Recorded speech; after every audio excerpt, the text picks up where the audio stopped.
boys and girls. This is Mrs. Harris. I'm going to read the third and fourth chapter of I Survived, the attack of September 11th, 2001. I kind of want to review a little bit about the first couple of chapters. In chapter 1, we heard of a horrifying experience where young Lucas saw a plane crash into the Twin Towers. And in chapter 2, we go back a little bit, a few days before the attacks on September 11th. And Lucas is talking about his Uncle Benny and how much he loves his Uncle Benny and how Uncle Benny helped him learn and like football. And at the end of the chapter, Lucas tried to go catch an impossible ball and he fell and he hurt himself. So, Chapter 3 brings us to where we were. All right, Chapter 3. The next few hours were a blur. The guys swarming around him, Coach B helping him off the field, the long wait at the emergency room, Mom and Dad's worried faces. But in the end, Lucas was fine. He just had a concussion. Sure, it was worse than the concussion he'd gotten during playoffs last season and the one before that, during the summer after fourth grade. But he knew he would get better if he took it easy, just like the other times. That night, Dad came into Lucas's room to check on him. "Feeling okay?" he asked. "I'm good, Dad," Lucas said. He really was feeling much better. What killed him was knowing he'd be off the field for 12 days. He already missed the guys. Looking up at Dad, Lucas saw a face almost exactly like his own. They even had the same specks of green in their brown eyes. "You need anything?" Dad asked. "I'm good," Lucas said again. Lucas stayed very still, hoping Dad would stick around and talk. But Dad stood up, he leaned over and kissed Lucas on the forehead, and then he was gone. Lucas's heart sank a little. There had been a time when Dad would have plopped himself down on Lucas's bed and announced his plan for their next adventure. Some nights back then, they'd wait for Mom to fall asleep so they could sneak down to the basement to work on the Seagrave.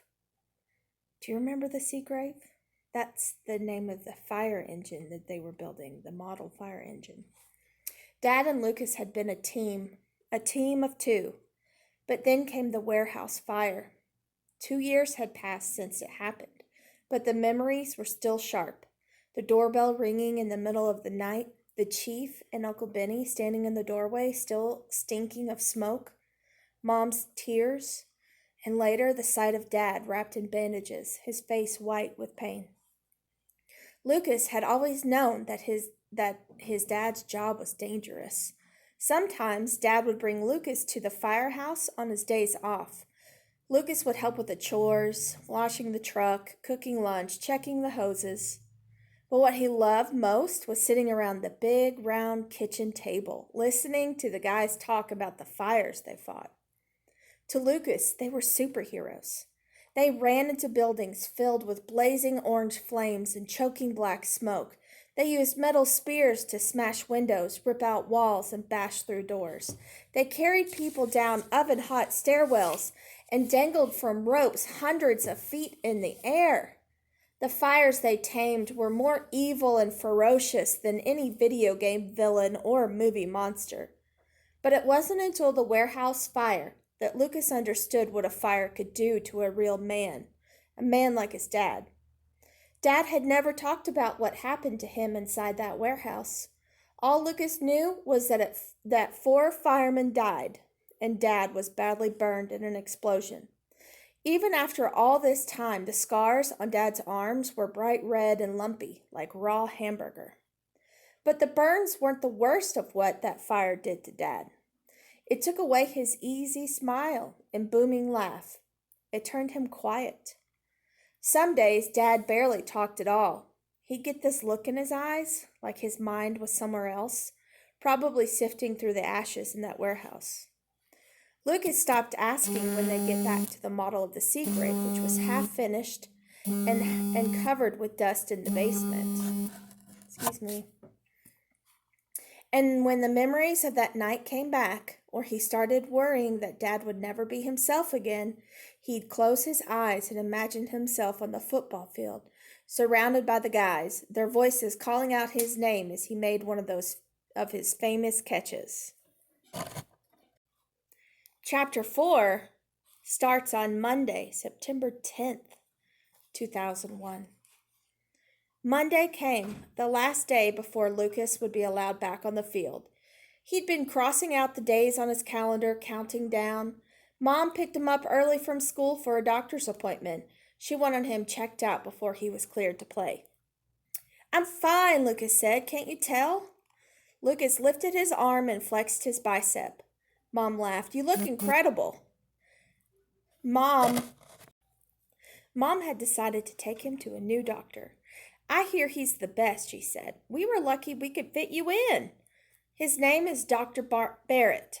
With his blonde crew cut and huge shoulders, he looked more like a linebacker than a doctor. Dr. Barrett brought Lucas into an exam room and checked him over, looking in his eyes, listening to his heart and his lungs. He asked him to walk across the room with one foot in front of the other.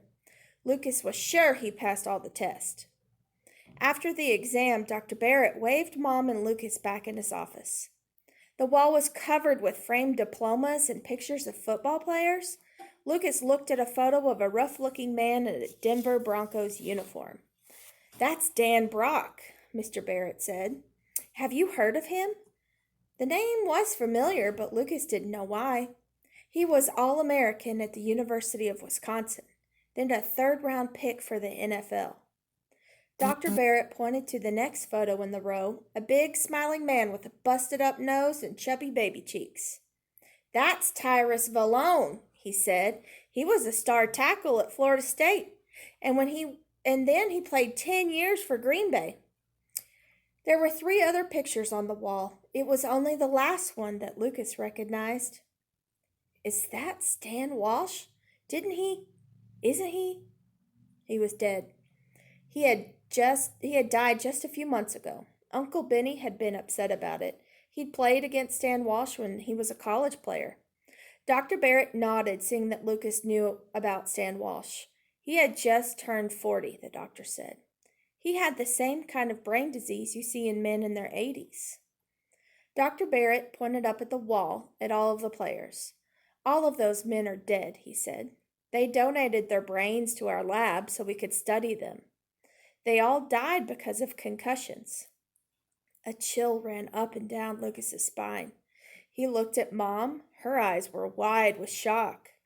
"We used to think concussions were like sprained ankles," Dr. Barrett said. "You get dinged, you let it heal, then you're good to go. But now we know that too many concussions can actually change the brain." "How many concussions is too many?" Mom asked. Lucas held his breath. "I would say that in an 11-year-old, 3 concussions in 2 years is too many." The room was suddenly quiet. Lucas could feel the eyes of those football players looking down on him. Here's a picture of it. "I could stay out another week," Lucas said. It would be torture, but he'd be back in time for the first game." "I'm sorry, Lucas," Dr. Barrett said, "but what I'm suggesting is that you never play football again." All night, Lucas argued and begged. He had a million reasons why that doctor was wrong, and he told Mom and Dad practically every single one. When that didn't work, he offered to sit out for 2 more weeks, then 3. "Just please don't make me quit." Finally, Dad put his hands on Lucas's shoulders. "Lucas," Dad said in a soft voice, "football is a game. I know you love it, but it's just a game." A game. Of course Lucas knew that. But that game was the most important thing in his life. What would he do without his team? That night, he lay awake in bed for hours, thinking. It was past midnight when he realized what he needed to do. He had to see Uncle Benny. Before Mom and Dad talked to Coach. Before it was too late.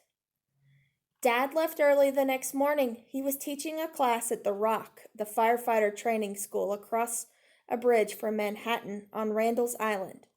Mom dropped Lucas off at the bus stop on her way to work. The minute her car disappeared, Lucas sprinted back home. He grabbed his bike and pedaled as fast as he could to the train station. He caught the 7:17 with 1 minute to spare.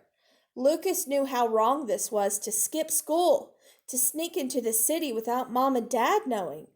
But right then, none of that mattered. He had to see Uncle Benny. Somehow, Uncle Benny would make this right. That's the end of chapter 4. All right. So, I would love to hear some of your predictions about the rest of the story. If you have one, please share with your teacher. I will be back sometime later this week reading some more chapters. See y'all later. Bye.